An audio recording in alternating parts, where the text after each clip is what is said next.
Est-ce que vous êtes plutôt B2B ou B2C? Ou même les deux?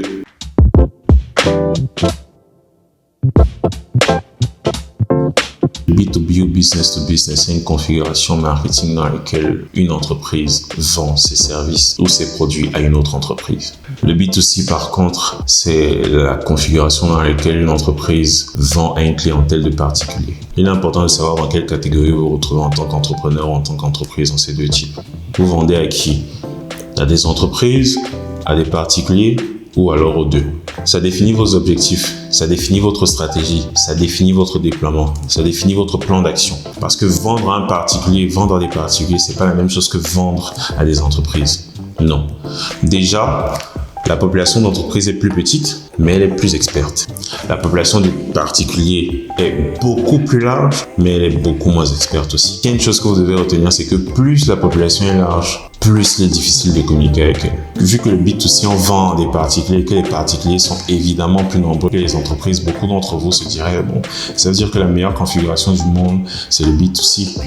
Mais non, c'est pas aussi facile que ça. Et là, vous allez tomber dans ce que j'appelle le syndrome de Napoléon. Vous savez, c'est l'histoire de Napoléon qui avait déjà conquis toute l'Europe. La France était la reine du monde. Et il s'est dit, il faut absolument que j'aille en Russie. Parce qu'il regardait la carte et il voyait le gros gâteau que représentait la Russie.